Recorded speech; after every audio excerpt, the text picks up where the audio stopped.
오늘 말씀 함께 보도록 하겠습니다. 마태복음 12장 38절로 42절입니다.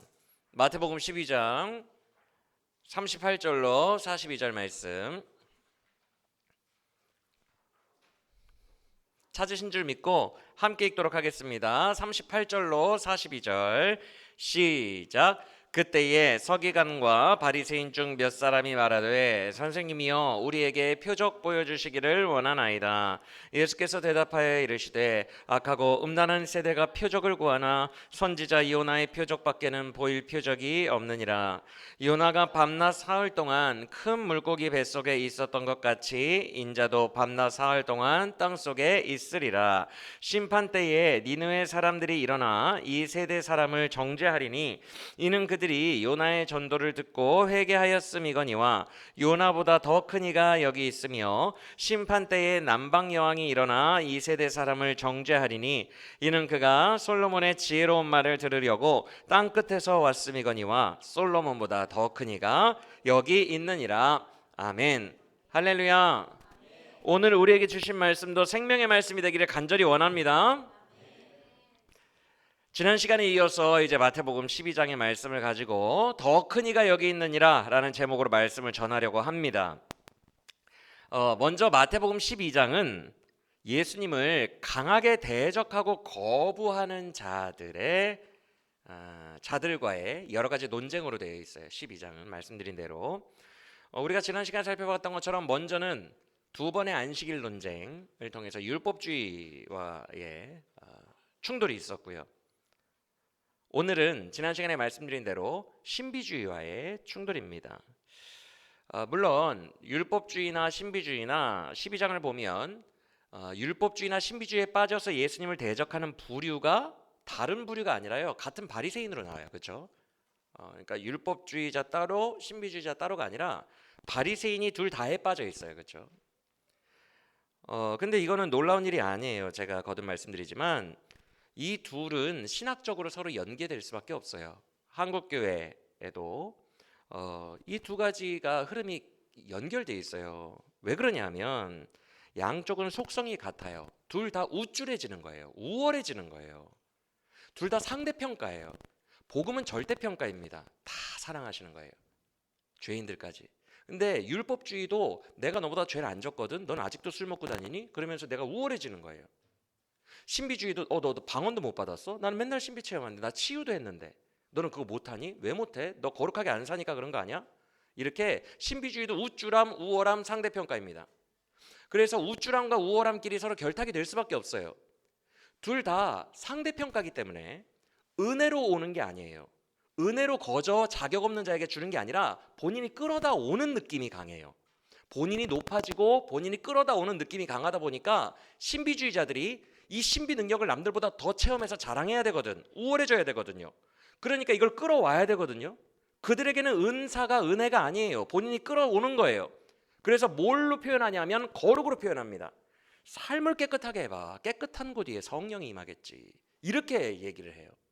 그래서 거룩과 결탁이 될 수밖에 없어요. 율법주의와. 왜 둘 다 우쭐함, 우월함, 상대평가를 그런 가치관으로 형성된 그런 풍조기 때문에 그래요. 연결이 안 될 수가 없습니다. 둘 다. 그래서 오늘 본문 12장에서도 같은 바리새인이 율법주의자도 되고 신비주의자도 되는 거예요. 사랑하는 여러분, 우리가 오늘 중점적으로 그 부분을 살펴보겠지만 기독교는 그런 종교가 아니에요. 우쭐해지고 우월감을 표현하고 상대평가로 나는 80점인데 너는 왜 50점이니? 너 언제 정신 차릴래? 이렇게 하는 거 아니에요. 기독교는. 내가 거룩해지려고 노력하면 그 보상으로 신비 체험을 더 하는 게 아니에요. 그거는 거래예요. 은혜가 아니라. 은혜는 받을 자격 없는 자에게 주시는 선물이에요. 사랑해서 주시는 거예요. 그거는 거래고 자기가 자격을 만드는 거예요. 자격 없는 자에게 부어주시는 것을 바라는 게 아니라 본인이 자격을 자꾸 만들려고 하는 거예요. 뭘 받으려고. 이건 기독교가 아닙니다. 무당 종교예요. 일반적인 세속의 종교랑 똑같아요. 내가 더 잘해서 뭔가를 얻는 거죠. 기독교는 은혜의 종교예요. 주님이 우리를 사랑하셔서 은혜로 주신다는 것이 우리 기독교의 근간이 됩니다. 그게 없으면 기독교가 아니에요. 오늘 말씀을 통해 우리가 진정하고 순전한 기독교를 더 깊이 발견하고 그 안으로 들어가 우리의 삶이 순전한 기독교인의 삶이 되기를 간절히 원합니다. 일단 오늘 본문으로 본격적으로 들어가기 전에 말씀드리고 싶은 게 오늘 본문이 어렵다는 거예요. 그래서 제가 최근에는 말씀 길이가 좀 짧았어요. 그래도 짧았어요. 한 50분. 이제 유튜브를 보니까 한 50 몇 분. 그래도 짧았는데 오늘은 좀 여러분들이 양해를 해주세요. 어쩔 수가 없는 게 약간 공부 같은 느낌이 들고 시간이 다른 때보다는 약간 더 길어졌어요. 예전에 제 모습처럼 약간 길어졌어요. 그 이유가 뭐냐 하면 오늘 본문이 어려워. 저도 주 초에 제 집사람한테 그랬어요. 월요일 막 화요일 이때 이번 주일 본문 어려운데 하나도 모르겠어. 뭔 뜻인지 하나도 모르겠어. 그러니까 기도 좀 해줘. 저도 그래요, 여러분. 하나도 모르겠어요. 어제 밤에 자면서도 묵상을 하고요. 꿈에서도 이 본문을 생각했어요. 얼마나 이게 치열한지 몰라요. 진짜 내가 자고 있는 건지 본문을 생각하고 있는 건지 모르겠어요. 어제 밤에 그렇게 잤어요. 아침에 일어나도 계속 본문을 생각하고 있고 집에서 여기까지 교회까지 아침 7시에 걸어오는데 계속 본문을 생각했어요. 그리고 아침에 다 깨달아졌어요. 아침에. 어려워요. 그것을 우리가 쭉 같이 생각하며 해설하며 우리가 그것을 받아들여야 돼요. 오늘 그 시간이 되기를 간절히 원합니다. 그래서 제일 설교를 쉽게 하는 게 뭐냐면 쪼개서 하면 설교가 쉬워요. 쪼개서 한다는 게 뭐냐면 내게 능력 주시는 자에서 모든 것을 할 수 있습니다. 요 본문 하나 놓고 아무 데나 다 갖다 붙이는 거예요. 자녀 서울대 갈 수 있습니다. 이번 수능 잘 될 겁니다. 암이 나을 수 있습니다. 그리고 우리 교회 부흥할 수 있습니다. 능력 주시는 자 안에서 우리는 다 할 수 있습니다. 잘 될 겁니다. 이렇게 작은 구절을 하나 놓고 여기저기 적용하는 설교가 제일 쉽습니다. 그런 해설이 제일 쉬워요. 그런데 그건 오해예요. 반면에 한 절보다는 한 단락을 놓고 설교하는 게 더 어렵고요. 한 단락보다는 한 장을 놓고 설교하는 게 이 전체를 한 주제로 설교하는 게 훨씬 어려워요. 해석하는 게. 한 장보다는 한 권을, 한 권보다는 66권 성경 전체를 꿰뚫으면서 하나의 주제로 설교하고 해석하는 게 너무 어려워요. 하나 구절 아무거나 놓고 이거 막 아무렇게나 적용하는 거 얼마나 쉽습니까? 범위가 넓어질수록 어렵다는 거예요. 근데 제가 그런 유혹을 받았어요. 오늘 본문이 4단락으로 되어 있거든요. 우리가 볼 거예요.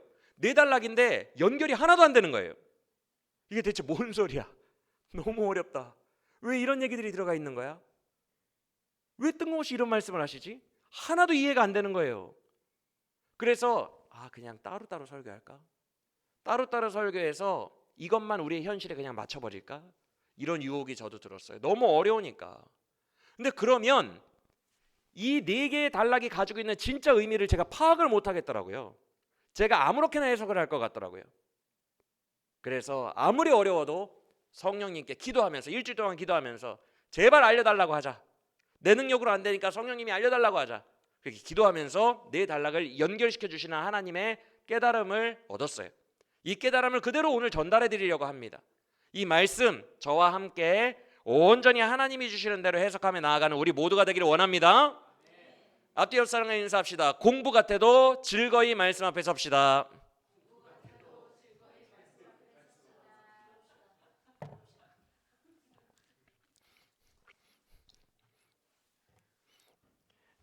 자, 일단 제가 말씀드린 대로 오늘 본문으로 이제 들어가 보세요. 4개의 단락이 있다 그랬죠. 조각조각으로 봅시다. 첫 번째 단락이 14절부터 21절이에요. 12장 14절부터 21절. 눈으로 따라오세요. 어떤 내용이에요? 바리새인들이 예수님을 14절에서 죽이려고 하자 15절에서 예수님이 잠깐 피하셔서 본인을 따라온 무리들을 다 고쳐주세요. 그리고 나서 16절에 예수님을 그들에게 경고를 하십니다. 입단속 잘하라고. 내가 너희에게 기적을 베푼 이 기적을 자랑하지 말라고, 나타내지 말라고 엄히 경고를 하십니다.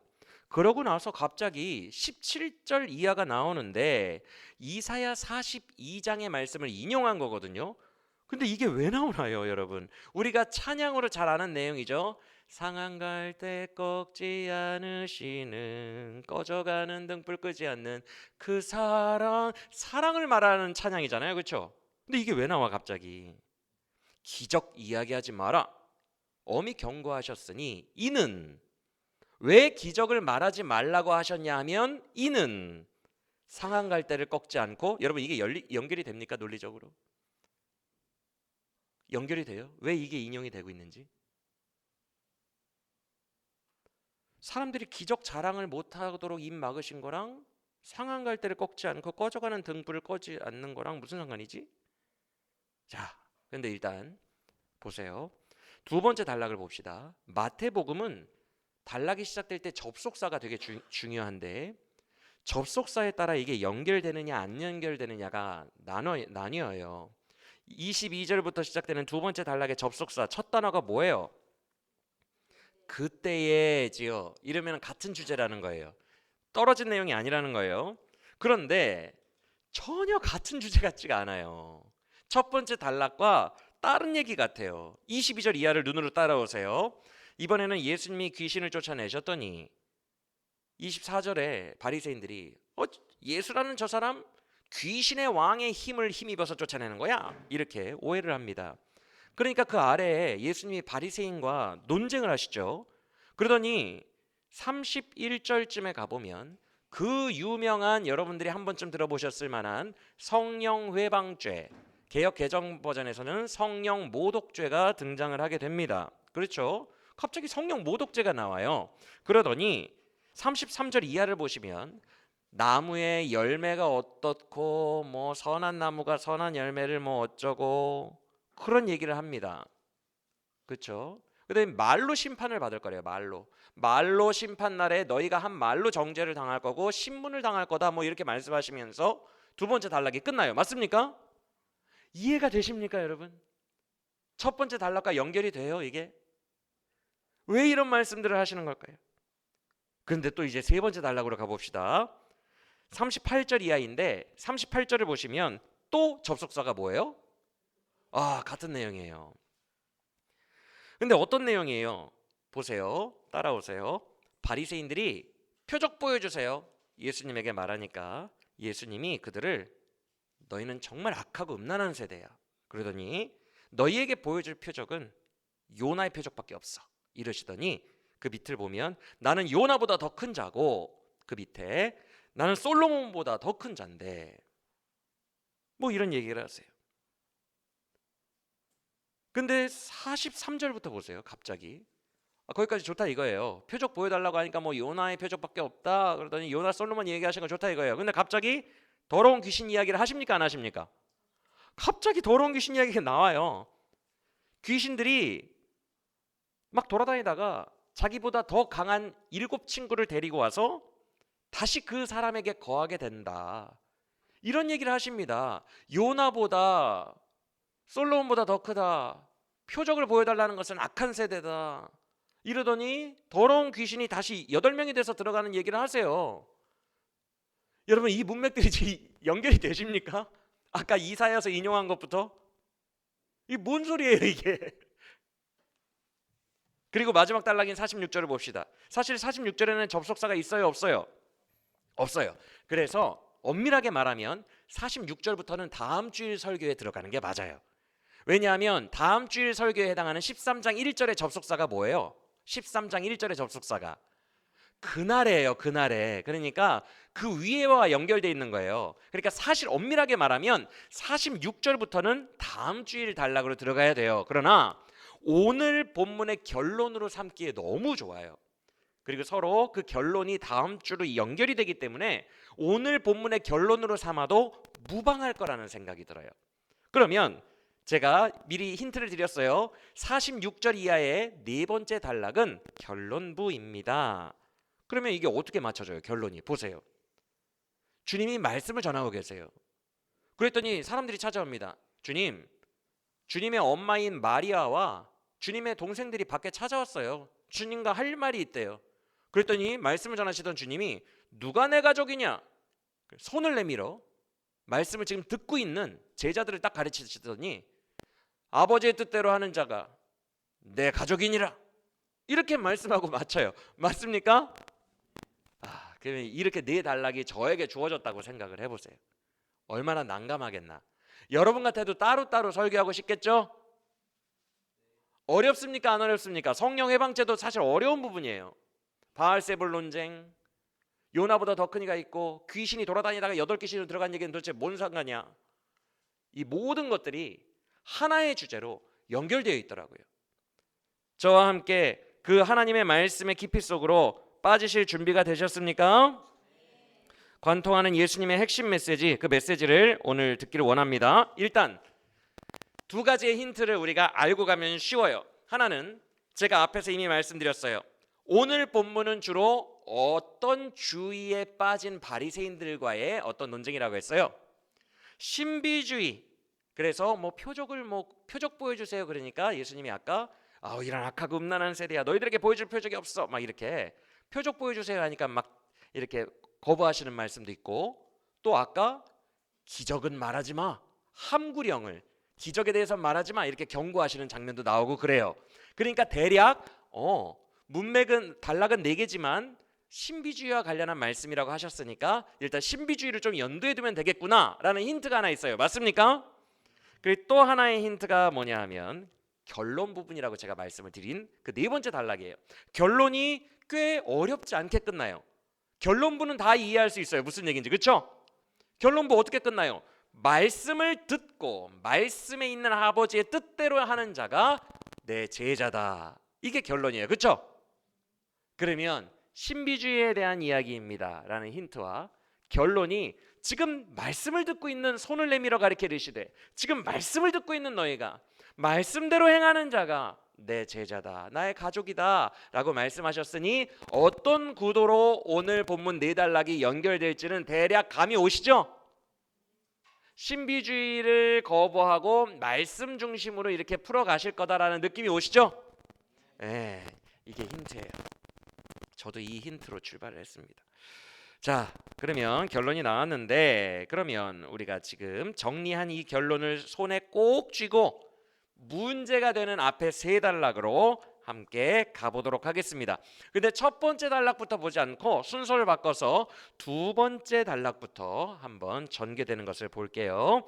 22절 이하로 가보시면 22절 귀신 때문에 말 못하고 못 듣는 사람 하나가 예수님께로 옵니다.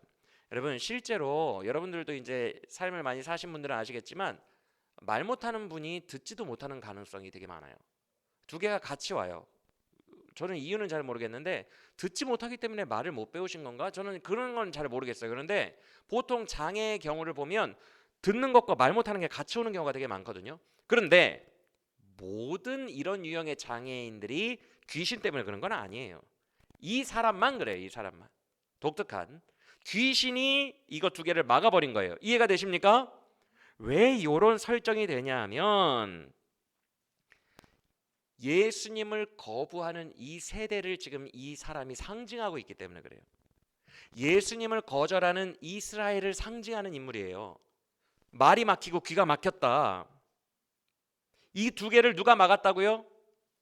귀신이 막았어요. 귀신이. 목사님 그거 너무 상징적인 해석 아니에요? 아니에요. 오늘 본문이 그래요. 보세요. 31절에 나오는 성령 모독죄 부분. 그리고 34절을 보시면 바리새인들에게 주님이 뭐라고 하십니까? 너희는 선한 말 자체를 못하는구나. 말이 선한 말이 안 나오는구나. 36절에서 사람이 무익한 말을 하면 안 돼. 37절 너가 말한 걸로 심판날에 신문을 받고 정죄를 받게 될 거야. 말에 대한 이야기예요. 맞습니까? 벙어리, 귀 못 듣는 이 2가지의 장애를 가진 사람은 이스라엘을 상징한다고요. 말을 지금 귀신이 통제하고 있어요. 그들이 하는 말을.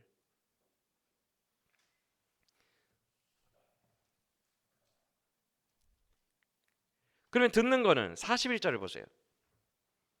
니느웨 사람들이 요나의 전도를 듣고 회개했는데 요나보다 더 큰 내 전도는 왜 말을 안 듣느냐라고 책망을 하십니다. 맞습니까? 그리고 그 밑에 42절 보세요. 솔로몬보다 더 지혜로운 게 나 예수님인데 솔로몬의 그 지혜로운 말을 들으려고 저 멀리 에디오피아에서 여왕이 와가지고 그 말을 들었는데 너희는 왜 나의 지혜로운 말씀을 들을 열심이 없니? 듣기에 대한 이야기가 나옵니다. 맞습니까? 그러니까 말하고 듣는 게 안 되고 있는 거예요. 이걸 지금 누가 통제하고 있으니까? 귀신이 통제하고 있으니까. 여기까지 이해가 되십니까? 이걸 이해하셔야 오늘 문맥이 풀려요. 귀신과 관련한 문맥이 풀린다고요. 자, 이 장애인은 누구를 상징한다고요? 누구의 통치를 받고 있는? 마귀의 통치를 받고 있는 이스라엘을 상징해요. 장악하고 있는 거예요. 자, 그러면은 두 번째 단락을 다시 돌아와서 22절을 보면 주님이 그를 고쳐주십니다. 그러니까 그 사람이 묶였던 것에서 해방되듯 어떤 현상이 일어나요? 말을 하게 되고 듣게 되죠. 그렇죠? 뭔가 귀신이 장악하고 있던 곳에서 풀려나죠. 말하고 듣는 게 이제 자유로워져요. 그러자 23절에서 무리들이에요. 무리들, 중립적인 사람들. 무리들이 이 모습을 보고 놀래서 예수님을 뭐라고 표현해요? 다윗의 자손 아니야? 이렇게 표현합니다. 다윗의 자손이 누구를 가리키고 있어요? 메시아를 가리키는 단어인 거 아시죠? 메시아 아니야? 이렇게 외치는 거예요. 그러니까 그 중립적 사람들이 지금 확신은 없어요. 확신은 없는데 아니야? 이렇게 물음표가 된 거예요. 물음표가 이 사건을 보고. 그랬더니 그 사람들에게 우월감을 빼앗기기 싫은 질투쟁이들인 바리새인들이 그 사람들이 예수님에게 넘어갈까 봐 그 사람들이 23절에서 메시아 아니야 그러자 바로 찬물을 끼얹고 그 사람들이 예수님께로 못 가게 막습니다. 이게 성령 회방죄예요. 이해가 되십니까? 예수님께로 가려는 사람들을 못 가게 막아요. 그러면서 24절에서 바리새인들이 어떻게 해요? 잘 보세요. 팩트는 이미 일어났어요. 기적은 일어났어요. 그렇죠? 그걸 부인할 수는 없어요. 이게 가짜다라고 말할 수는 없어요. 왜냐하면 그 사람이 말하기 시작했으니까. 팩트를 부인할 수는 없으니까 어떻게 해버려요? 뭘 부정해요? 해석을 바꿔버립니다. 기적에 대한 해석을. 어떻게 해요?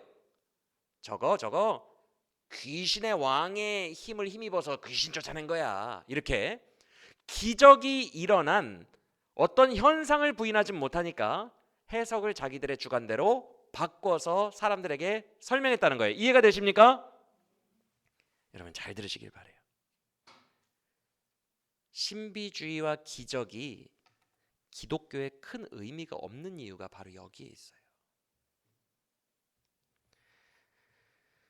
그 표적과 기적이 딱 일어나는 순간 모든 사람이 예수님의 교리, 예수님의 복음, 예수님의 진리로 자동적으로 딱 향하게 되면 기적이 좋은 도구예요. 기적이 일어나면 사람들이 예수님의 진리를 빠바바박 알게 되고 나 구원 받았어, 나 성령 받았어. 이렇게 기적은 곧 이퀄 예수님으로 정확하게 인도되면 기적은 정말 좋은 도구라고요. 근데 기적이라는 어떤 현상이 예수님께로 인도가 안 돼요. 딱 기적을 체험하면 나 예수님 다 깨달았어. 아멘. 이러면은 기적이 정말 좋은 도구인데 기적이 일어나도 사람들이 메시아 아니냐? 아니냐 그래요. 기적이 일어나도 아니냐 확신이 없어요. 그리고 그 기적이라는 팩트를 얼마든지 바리새인들이 자기 주관대로 해석을 해서 가르칠 수 있어요. 기적의 권위가 없다는 거예요. 얼마든지 사람이 요리할 수 있는 거예요. 이해가 되십니까? 기적의 권위가 있다면 그 즉시 기적이 발생하는 즉시 사람들의 정신과 마음이 예수께로 향할 거예요. 근데 그게 안 된다는 거예요. 기적으로. 그러니까 큰 의미가 없다는 거예요. 기독교에 기적이 발생 즉시 뭔가가 마음적인 부분도 일어나야 되는데 영적인 부분도 얼마든지 자기가 양념해서 요리해서 자기 주관대로 해석하고 자기 주관대로 사용할 수 있다. 이용해 먹을 수 있다. 그게 기적의 한계입니다. 이해가 되십니까? 그래서 기적이라는 게요, 인간이 자기 마음대로 해석하고 이용해 먹을 수 있고 자기 손으로 핸들링할 수 있기 때문에 분별이 안 되는 거예요. 분별이. 그럼 어떻게 분별하는 거예요? 어떻게? 팩트는 일어나요. 팩트. 기적은 일어나. 근데 이게 귀신이 한 건지 성령이 한 건지 뭐 어떻게 분별하냐고요. 이런 기적의 한계를 예수님이 정확하게 지혜로 찌르신 것이 27절입니다. 27절을 먼저 보시겠어요? 지금 예수님을 귀신이라고 바리새인들이 몰아가니까 예수님이 뭐라고 하시죠? 너희의 아들들, 바리새인들아, 너희의 제자들도 축기 사역하러 다니지 않느냐? 그러면 너희의 제자들도 나랑 똑같이 이렇게 귀신 쫓아내고 다니는데 그들도 귀신의 힘을 힘입은 자냐? 지금 밖에서 축기 사역을 열심히 하고 있는 너희 제자들이 이 일의 재판관이 되리라. 이게 무슨 말이에요? 이 일의 판단 기준이 된다는 거예요. 이해가 되십니까? 그러니까 이게 기적이라는 것이 얼마나 사람에 따라서 오용될 수도 있고 분별하기도 힘들고 큰 권위도 없고 사람들이 이용할 수 있는 한계를 가진 것인지를 예수님이 정확하게 말씀하시는 거예요. 기적을 경험한다고 해서 예수님께로 올 수가 없어요. 믿으십니까? 믿으시길 바랍니다. 기적을 경험한다고 해서 예수님께로 올 수 없어요. 예수님께로 오는 것은 다른 작용이 필요해요. 전혀 다른 작용이.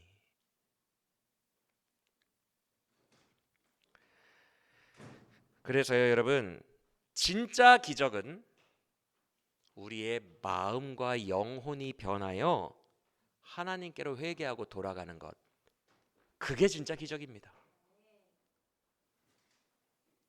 진짜 기적은 우리의 완악하고 이 고집센 마음, 내가 뭔가를 막 하려고 하는 이 자아가 강하고 되게 고집도 강하고 주관도 강하고 지기 싫어하고 이기적이고 이런 굳어있는 마음이 다 풀어지고 우리의 마음이 유순하여져서 사랑으로 뜨거워지고 마음과 영혼이 변하여 하나님 앞에 눈물로 회개하고 하나님 곁으로 나아가 하나님을 섬기게 되는 것, 이게 기적입니다. 믿으십니까? 백날 기적 체험하면 뭐예요? 완악해가지고 이렇게 완악해가지고 막 데모하면서 그렇게 살아가는데 백날 기적 체험하면 뭐예요? 삶이 하나도 변하지 않고 인격이 하나도 변하지 않고 성품에서 예수가 나오질 않는데 백날 체험하면 뭐예요? 우리의 마음이 회개하고 요나의 전도를 듣고 회개했던 니느웨 백성들처럼 우리의 마음이 그리스도의 말씀 앞에서 회개하고 나 자신을 하나님께로 가게 하는 것, 그것이 참된 성령의 역사고 기적임을 믿으시길 바랍니다. 진리를 깨달아서 구원받는 게 기적이에요. 그 이상하는 기적이 없어요. 어쨌든 그래서 24절에서 바리새인들은 인정하기 싫고 사람들 뺏기기 싫으니까 아우 예수 저 사람 귀신의 왕을 힘입어서 그런 거야 라고 말합니다. 근데 잘 보세요. 앞서 제가 뭐라고 말씀을 드렸어요? 지금 귀신의 왕에게 진짜로 붙들려서 말과 들음이, 말로는 바른 예수에 대한 고백도 못하고 악한 말만 쏟아내고 듣는 것은 예수의 바른 말씀도 못 듣고 귀를 닫아버리는 말과 귀가 완전히 닫혀버린 진짜 귀신의 힘에 장악된 자들은 누구라 그랬어요?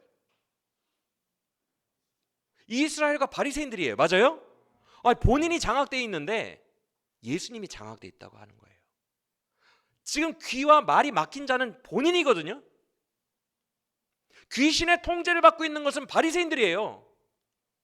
근데 참 아이러니하고 웃기게도 예수 저 사람 귀신의 통제를 받고 있어, 이렇게 얘기를 하고 있는 상황이 된 거죠. 이해가 되십니까? 그래서 25절 이하에서 주님이 이런 말씀을 하신 거예요. 25절을 보세요. 스스로 분쟁하는 나라마다 황폐하여지고 분쟁하는 동네나 집은 서지 못할 거야. 그러면서 26절에서 뭐라고 하십니까? 만일 사탄이 사탄을 쫓아내면 스스로 분쟁하는 것과 마찬가지인데 그런 짓을 하고 어떻게 사탄의 나라가 바로 설 수 있겠느냐, 이렇게 말씀하십니다. 맞아요? 여러분, 이 말씀을 지금 왜 하시는 것 같아요? 이런 말씀을 왜 하시는 것 같아요? 자, 일단 28절까지 가봅시다. 28절 예수님이 말씀하십니다. 나는 성령을 힘입어서 귀신 쫓아내는 거야. 그러면서 이런 구도를 말씀하세요. 내가 성령을 힘입어 귀신을 쫓아냈다면 지금 이 나라는, 이 땅은 전쟁터야. 나는 하나님의 나라를 몰고 온 성령의 사람이야. 내가 성령으로 귀신을 쫓아내고 있고 지금 귀신의 나라와 하나님의 나라가 전쟁 중이라고, 이 이야기를, 구도를 말씀하시는 거예요. 이해가 되십니까? 전투 중이라는 거예요 지금. 그래서 내가 귀신의 나라에 장악되어 있는 사람들을 성령으로 쫓아내서 그 사람들을 하나님의 나라 사람으로 풀어주는 중이라는 거예요, 예수님이. 그러면서 그렇기 때문에 나의 사역은, 29절 보세요. 29절. 그렇기 때문에 나의 사역은 강한 자를 결박하는 사역이야. 여기서 강한 자는 마귀예요, 사탄. 내가 그 사탄을 결박했으니까 그가 먼저 와서 차지하고 있던 그 영혼들 있잖아, 그 집의 세간들을 내가 빼갈 수 있는 거 아니야. 구출할 수 있는 거 아니야. 내가 먼저 그 집을 차지하고 있는 그 사탄을 내가 결박하는 성령의 사람이라고. 지금 전쟁 중인 거야. 그래서 나는 사탄에게 장악된 영혼들을 방금 전에 그 장애인 치유해 준 것처럼 나는 영혼들을 자유롭게 해주는 사람이야. 너희를 지금 장악하고 있는 건 사탄이야. 내가 그것을 성령으로 물리쳐주고 있다고, 이렇게 말씀을 하시는 거예요. 여기까지 이해가 되십니까? 자, 그러면 앞서도 질문했지만 주님이 지금 이런 이야기를 왜 하시겠어요? 단순히 내가 말이야 성령으로 사역하고 있어, 너희들 오해하지 마잉, 뭐 이런 말 하시려고 그럴 거예요? 변명하시려고 그런 거예요? 나 사탄 아니라니까? 전혀 아니고요. 아까 전에 이런 말씀 하셨죠? 같은 집안 식구끼리 싸우면 그 나라가 제대로 서겠느냐? 같은 나라에서 스스로 자기들끼리 분쟁을 하면 그 나라는 황폐해지지 않겠냐? 이 얘기 하셨죠, 그렇죠? 누구들이라고 하는 거예요? 지금 예수님과 같은 편이 누가 돼야 돼요? 이스라엘이 돼야 돼요. 이스라엘이. 같은 편이 돼야 되는 이스라엘이 내분을 일으키고 있는 거예요. 자기들 구해주러 온 예수님을 마귀로 몰아가는 거예요. 정작 본인이 마귀에게 씌었으면서. 마귀랑 싸우러 오신 그 예수님, 성령으로 하나님의 나라를 이끌고 온 예수님과 본인들이 싸우고 있어요. 그러면 스스로 분쟁하는 나라는 황폐해진다고 했어요, 안 했어요? 설 수 없다고 했어요, 안 했어요?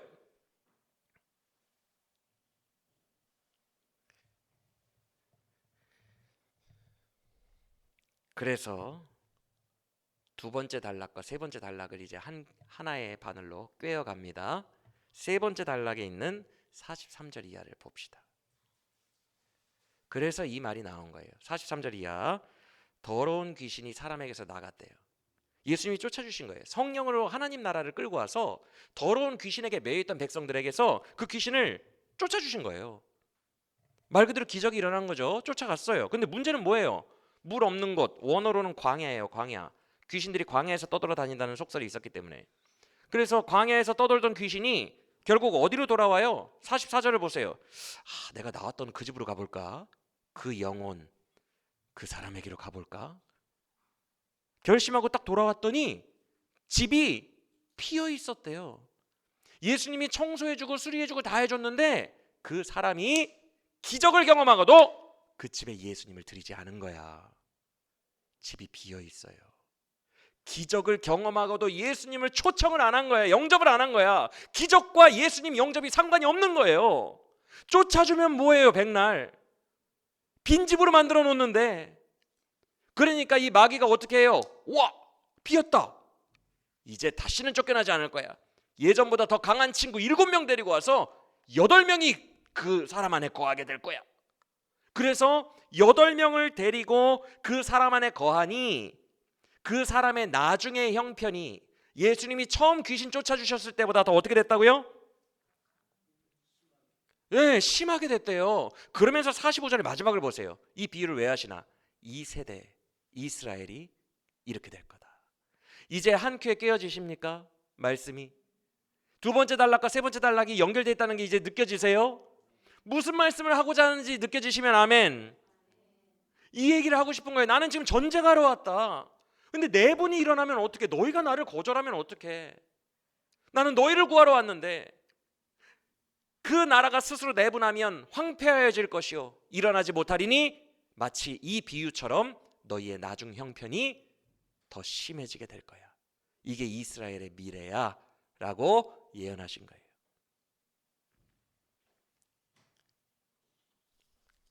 여러분, 기적이 의미가 크게 없는 이유는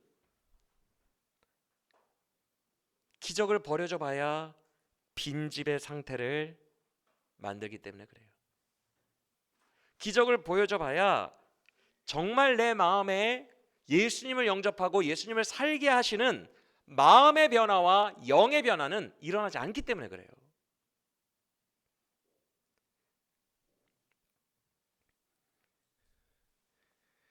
여러분, 제가 요새 이 말씀을 또 준비하고 하면서 제 삶을 돌아봤는데 제 삶이 되게 충격적이었던 게, 내가 가장 하나님을 기뻐했을 때가 언제였을까? 최근에 돌아봤더니 기적 일으켜 주셨을 때예요. 아주 작은 기적이죠. 그러니까 정말 그게 있었으면 좋겠다라고 마음에 품고 기도하고 있었는데 정말 그걸 이루어 주셨을 때, 그때 하나님이 날 사랑하시는구나, 아 너무 기쁘다, 막 감사를 하더라고요. 근데 이게 왜 충격인지 아세요? 이게 기적 중독자들이 겪는 현상인데, 기적을 보여줄 때에만, 나를 뭔가 삶의 환경에서 채워줄 때에만 반짝 기뻐. 근데 내 마음의 중심은 예수님을 사랑하지 않아요. 여러분, 우리가 진짜 영적일 때는 어떤 느낌이냐면, 환경이 뭐 좋던 말던 그냥 다 감사해요. 내 마음이 예수님을 사랑하는 마음으로 충만해가지고 모든 게 다 감사입니다. 원래 이게 영적 상태라고 하거든요. 이게 기독교인의 진짜 바라봐야 될 영적 상태예요. 근데 기적 중독자가 되면 어떻게 되냐면, 이 마음에 늘 이게 딱 있어야 돼요. 내공이 하나님을 사랑하고 복음으로 충만한 이게 딱 있어가지고 어느 때든지 태산을 넘어 홍곡에 가도 감사 찬양이 나오고, 어느 때든지 주를 찬양하고 노래하고 주를 기뻐하고, 그게 영적인 사람이거든요. 그게 예수를 마음에 품은 사람인데 이 상태가 안 되는 거예요. 빈집이 되는 거예요. 맨날 쫓아주면 뭐해? 그때만 감사하고 나는 예수를 사랑하지 않아. 평소엔 감사 안 해. 그냥 내 자아대로 살아가. 그게 무슨 영적인 삶입니까? 제가 저를 돌아봤을 때 충격을 받았어요. 내가 그때 이후로는 정말 기쁨으로 감사한 적이 없었구나. 나 기적 중독자 된 건가? 나도 이렇게 된 건가? 내 영혼이 지금 정상이 아니구나. 내 영혼이 진짜 감사가 없구나. 다시 진짜 감사, 평상시 감사, 늘 감사, 주로 말미암은 감사, 이걸로 해결해야 됐다. 나도 어느새 환경에 함몰되어 있구나. 이런 것들을 돌아보고 충격을 받았어요. 여러분, 신비주의자들은 이렇게 살아갑니다. 그게 진짜 영성일까요?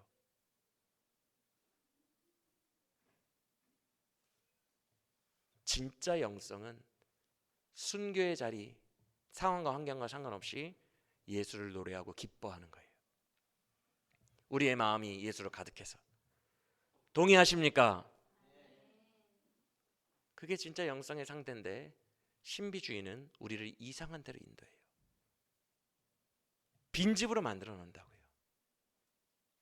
그러면 이전보다 형편이 더 안 좋아지게 돼 있어요. 여러분,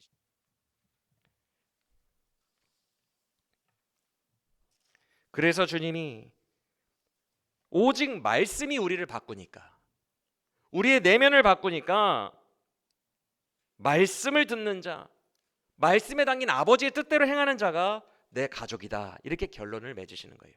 이해가 되시면 아멘.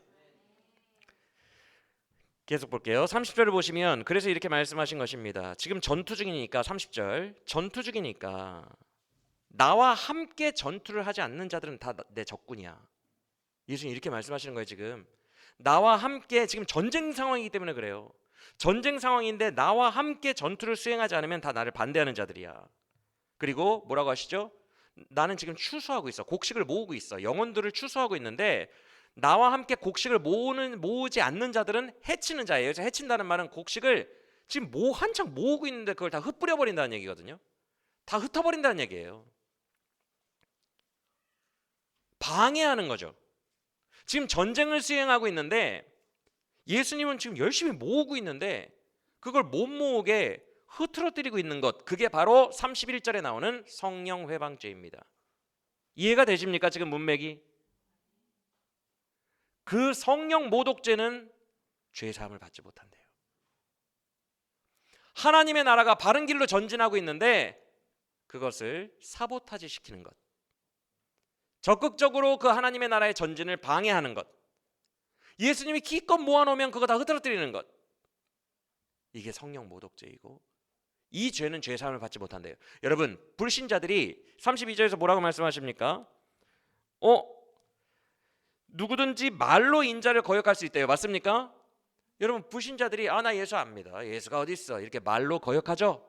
불신자들이 그래도 용서받을 수 있어요. 인자를 거역하는 건 괜찮아요. 그럴 수 있어요. 안 믿어지는데 뭐. 안 믿어지는데 인자, 예수님을 거역할 수 있어요. 나중에 깨닫고 구원받으면 돼요. 죄사함 받으면 돼요. 우리들 다 그렇게 구원받았잖아요. 이건 괜찮아요. 맞습니까? 그런데 하나님의 나라가 전쟁 중인데 거기에서 반대파의 역할을 하는 것, 하나님의 나라를 회방하는 것, 그것은 용서가 안 된대요. 그러면 여러분 잘 들으세요. 혹시 여러분 중에 나는 성령 회방죄 있는 거 아니야? 이렇게 걱정되시는 분들 계시죠? 방금 말씀하셨듯이 예수님을 부인하는 건 괜찮대요. 하나님의 나라가 전진할 때 적극적으로 반대편에서, 귀신의 편에서 반대만 안 하면 된대. 여러분, 성령 회방죄 걱정하시는 분들, 성령 회방죄와 모독죄와 가장 가깝고 이걸 지을 가능성이 많은 사람은 목사들입니다. 가르치는 자들이에요. 가르치는 자가 이 죄를 범할 확률이 가장 많고, 그래서 사도 바울이 바울 서신을 보면 거짓 선지자들 너희는 처절한 심판을 받게 될 거야 라고 이를 갈아요. 사도 바울이 이 바울 서신들을 보면 성도들에게는 굉장히 긍휼을 베풀어요. 다시 할 수 있어. 다시 할 수 있어. 주님을 바라봐. 다시 회개하고 다시 할 수 있어. 너희를 주님께서 용서하실 거야. 다시 포기하지 말고 다시 주님께 나와. 성도들에게는 그러지만 거짓 교사들에게는 용서가 된다는 말을 한 적이 없어요. 바울 서신에서. 거짓 교사, 거짓 선지자들은 무조건 지옥입니다. 바울 서신에서 단 한 번도 그들에게 긍휼을 말한 적이 없어요. 여러분들 중에 나 성령 해방죄 아니야, 걱정하지 마세요. 성령 해방죄를 가장 무서워해야 되는 것은 저와 같은 목사들이에요. 내가 하나님의 길을 방해하고 있는 건 아닌가, 내가 하나님의 나라의 방해꾼은 아닌가. 자기를 돌아보고 제일 자기를 걱정해야 되는 것, 성령 해방죄를 두려워해야 되는 것은 목사들입니다. 그러니까 여러분은 두려워하지 마시고 하나님께로 날마다 나아가시기를 축원합니다.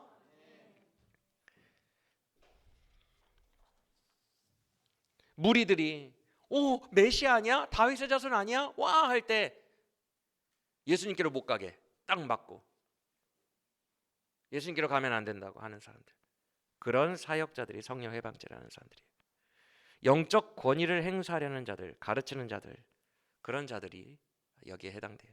주님이 마태복음에서 뭐라고 하셨죠? 나더러 주여 주여 하면서 기적을 행하고 귀신을 쫓아내고 주의 이름으로 수많은 기적들을 행하는 너희들, 나에게 왔을 때 예수님이 뭐라고 한다고 했죠? 불법을 행하는 자들아, 나는 너희를 도무지 모르니 내게서 떠나가라. 내게서 떠나가라가 뭐예요? 지옥 간다는 얘기예요. 하나님과 분리되면 지옥입니다. 마지막 날에 내게서 떠나가라.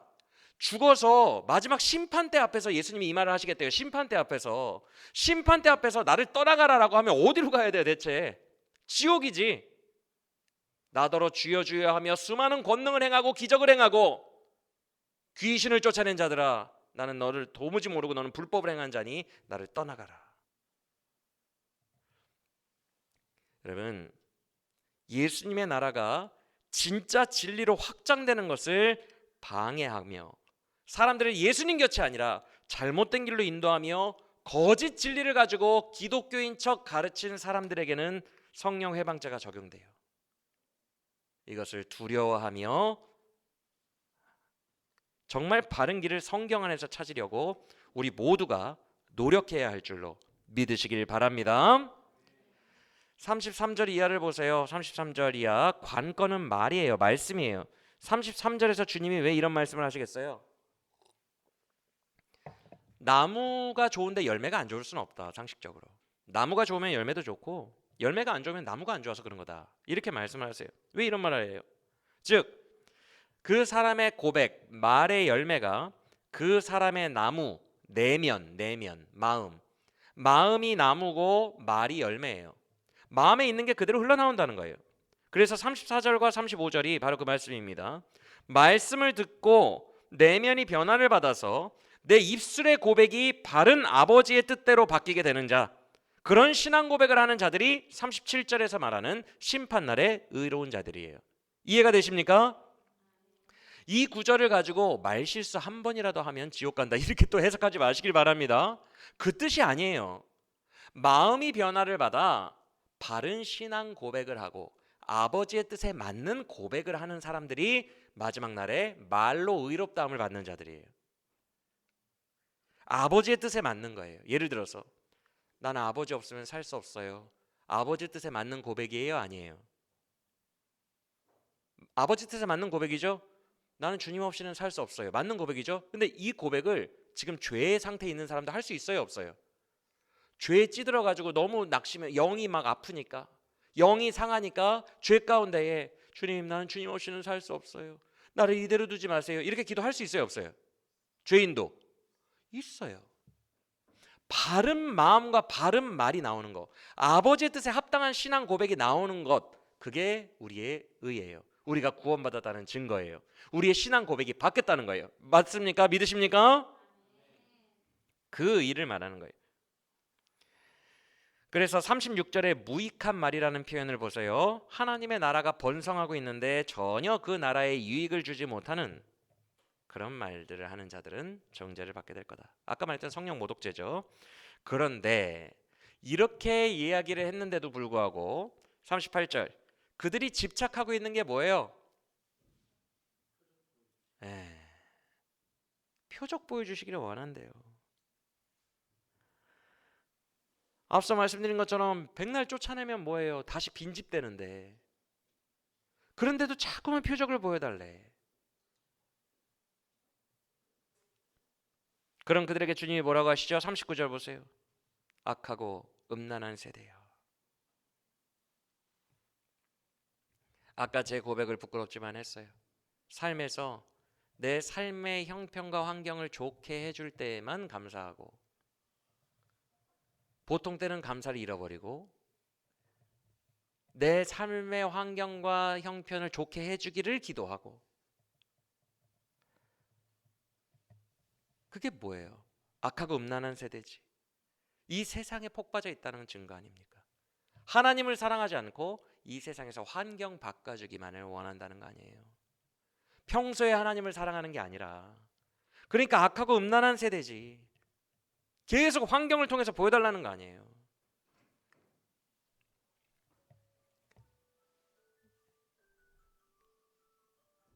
잘 보세요. 너희에게 보여줄 표적은 무슨 표적밖에 없다? 39절에서 그렇게 말하니까 요나의 표적. 40절을 보시면 이 요나의 표적이 뭘 말하는 거예요? 이 정도는 이제 여러분들이 아실 수 있어요. 요나의 표적은 뭘 말하는 걸까요?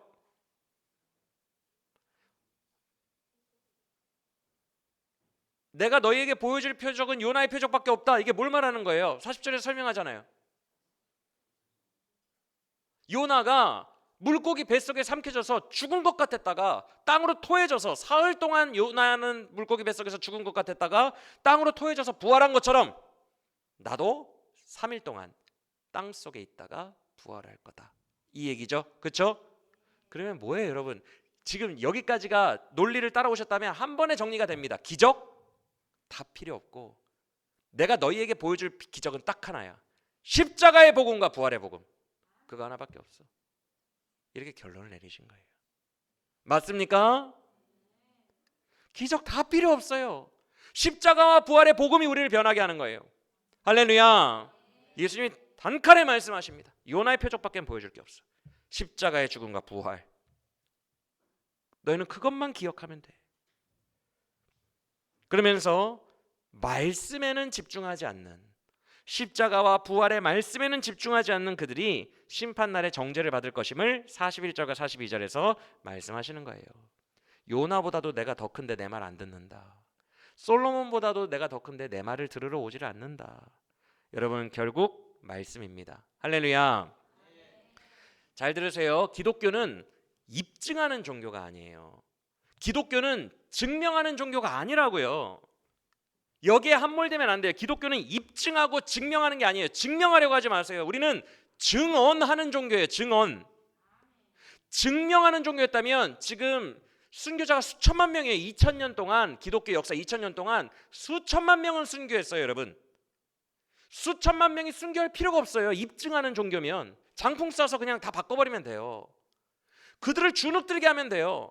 쫙 뭐 손가락질하면 그들을 쏘려가는 총이 이렇게 휘게 하면 돼요. 순교자들을 괴롭히는 자들을 번개 꽝 쳐가지고 죽이면 돼요. 입증하면 된다고요. 입증해서 권력으로 누르면 돼요. 기독교가 짱이지 믿어. 기독교가 최고지 믿어. 이렇게 위에서 누르면 된다고요. 누르면. 근데 기독교는 입증하고 증명하는 종교가 아니에요. 증언하다가 순교하는 종교예요. 이해가 되십니까? 증명하려는 집착에 빠지지 마세요. 내가 증명하라고 나를 부르신 게 아니에요. 증언하라고 부르셨지. 수많은 순교자들이 증명은 못하고 증언하다 죽어갔어요. 맞습니까? 듣든지 아니 듣든지 증언하고 예수를 고백하다 죽었어요.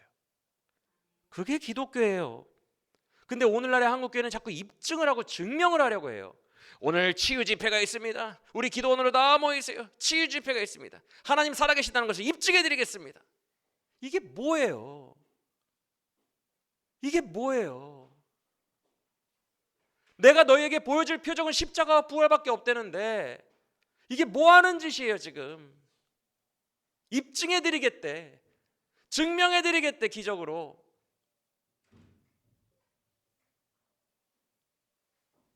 그래서 아까 지나갔던 첫 번째 단락으로 가보세요. 첫 번째 단락. 첫 번째 단락에 이사야서의 인용이 그래서 있는 거예요. 15절로 가봅시다. 예수님이 모든 사람의 병을 고쳐주시며 기적을 행했음에도 16절에서 이 일을 발설하지 마라. 함구령이 떨어집니다. 경고하다, 이 헬라어가 강한 내용이에요. 엄하게 경고하는 거예요. 엄하게 경고합니다. 기적 자랑하지 마라. 기적에 대해서는 얘기를 하지 마라. 왜요? 입증하는 종교, 증명해서 상대를 굴복시키는 종교가 아니기 때문에 그래요. 이해가 되십니까? 왜 기적을 입증하지 말라 그래요? 바리새인들이 지금 그 짓 하고 있잖아요. 너는 방언도 못 받았니? 죄 짓고 살아? 네가 깨끗하면 방언 받겠지. 나는 방언 진작에 받았는데 너는 왜 방언 못 받아? 이렇게 우월하게 위에서 막 찍어 누르잖아요. 죄인들과 병자들과 루저들을, 못난 자들을 위에서 누르잖아요. 예수님은 그런 식으로 사역 안 하시겠다는 거예요. 내가 기적을 보였을 때 이것은 나타내지 말래요. 이해가 되십니까? 기독교는 그런 종교가 아니라는 거예요. 입증하는 종교가 아니라는 거예요. 그렇게 자랑하지 마라. 기적은 자랑하지 마라. 굴복시키는 종교가 아니다. 그러면서 18절 이하에서 42장, 이사야서 42장을 인용하신 거예요. 예수님은 하나님이 기뻐하시는 종이래. 그래서 성령을 주셔서 열방의 심판을 알게 하실 것이래. 복음을 알게 하실 것이래. 최후 심판이니까. 즉 뭐예요? 뭘로 구원받을 것인지를 온 열방에 전파할 사람이 이 예수님이래. 성령으로. 근데 19절을 보세요. 그는 절대 다투는 방식을 쓰지 않으신대요. 그리고 들레지도 않는데, 이 들렌다는 말이 소리를 지르다, 외치다 이거거든요. 즉 예수님은 사역 방식 자체가 너 믿어? 너 번개를 내린다? 내가 입증해줘? 내가 너보다 강하다는 걸? 이렇게 안 하신다고요. 다투지도 않으시고 큰 소리를 내지도 않아요. 그래서 예수님이 지나갔는지 안 지났는지 길에서도 그의 소리를 들을 수가 있어요, 없어요? 없대요. 위압적인 방식, 바리새인들이 쓰는 더 강력한 기적으로 아랫사람을 누르는 방식을 안 쓰신대요. 그래서 20절 말씀처럼 예수님이 쓰시는 방식은 상한 갈대, 이거 완전히 원어로 보면 죽은 갈대예요. 부서져 버린 갈대거든요. 부서진 갈대를 꺾지 않으시고 꺼져가는 심지 하나도 끄지 않으시고 그것들을 다 살리는 낮은 자들, 못난 자들, 그런 자들을 겸손히 낮은 자들을 위해서 섬기시는 방식으로 사역을 하신다는 거예요. 언제까지? 재판에서 이기는 날까지. 이해가 되십니까? 여러분 잘 들으세요. 재판에서 이기는 날까지예요. 예수님은 마지막 최후 심판에서나 이기세요. 지금 예수의 종이라는 사람들이 최후 심판에서나 이길 때까지 예수님이 이렇게 얌전하게 사역하시는데, 예수님의 종이라는 사람들이 최후 심판이 오지도 않았는데 이 땅에서 여러분 기적을 경험하세요, 입증하려고 해. 예수님은 최후 심판에서 이길 때까지 되게 겸손하고 조용히 사역하신다는데,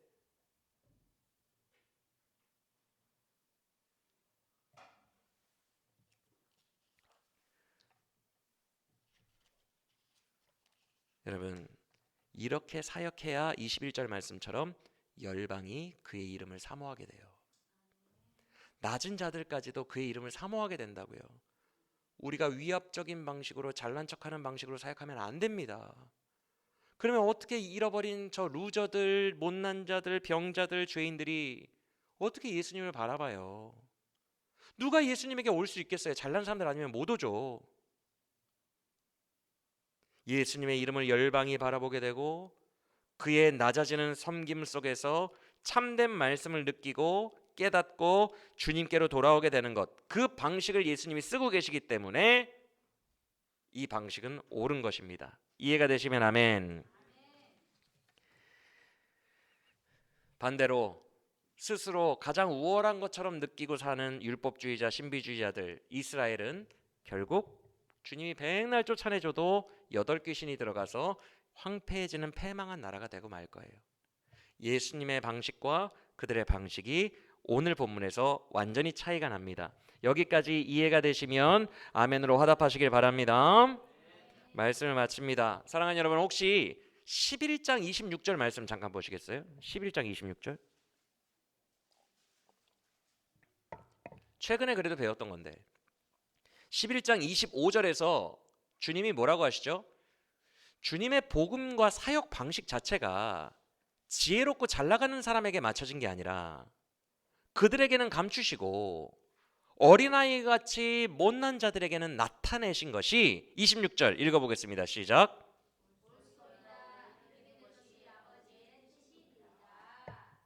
이렇게 말씀하셨어요. 맞습니까? 약하고 못난 자들에게, 그러니까 바리새인처럼 우쭐하고 내가 더 능력받았다, 내가 더 크다, 이렇게 잘난 척하는 사역이 아니라 예수님의 방식으로 사역해서 못난 자들에게 말씀을 나타내시고 잘난 자들에게는 말씀을 숨기신 이런 방식이 옳소이다라고 얘기했어요. 맞습니까? 그리고 동시에 또 뭐라고 했어요? 요게 누구의 뜻이다? 요 두 마디가 어디에 오늘 본문에 나와 있는지 보겠습니다. 12장 16절 기적을 행하신 다음에는 이것을 나타내래요, 나타내지 말래요? 아까 누구에게는 나타냈어요? 어린아이들에게는 나타냈죠. 그런데 이 잘난 사람들이 좋아하는 기적은 나타내지 말래요. 숨겨야 돼요. 지혜자들에게는 숨겨야 돼요. 지혜로운 자들을, 슬기로운 자들에게는 숨기시고 어린아이들에게만 나타나는 것이 말씀의 복음입니다. 할렐루야.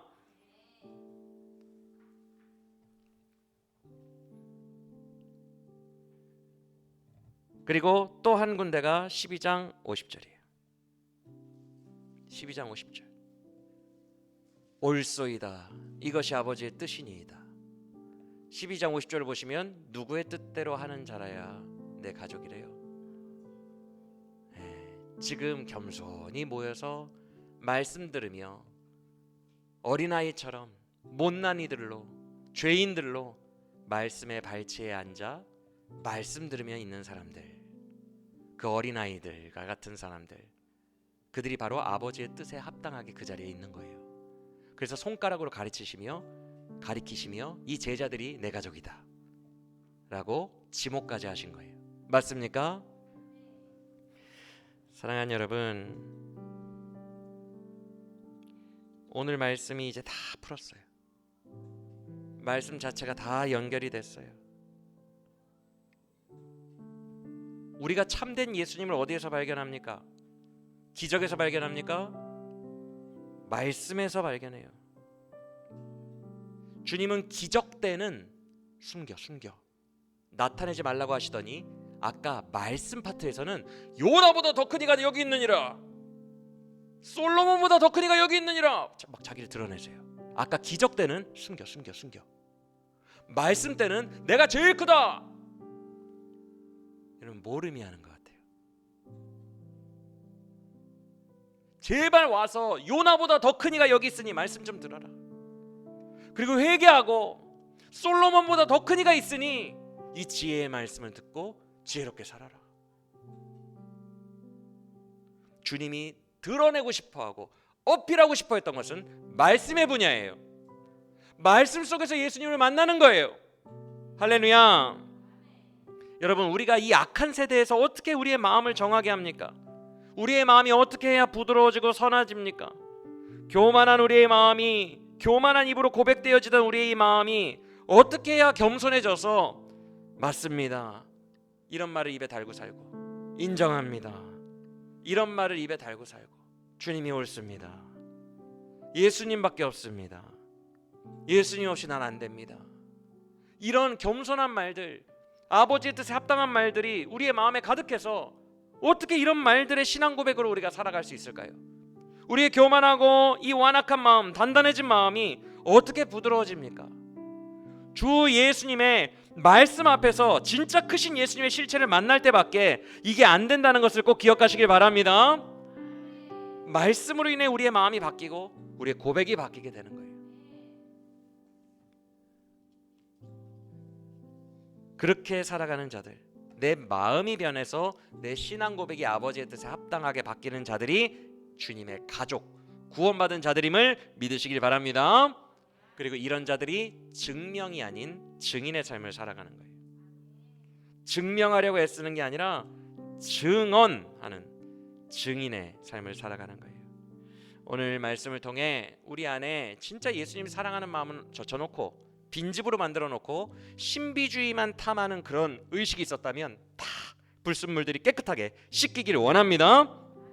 그리고 더욱더 말씀 앞에 서서 아버지의 뜻에 합당한 신자의 삶을 살아가는 증인들이 되시기를 예수님의 이름으로 간절히 축원합니다.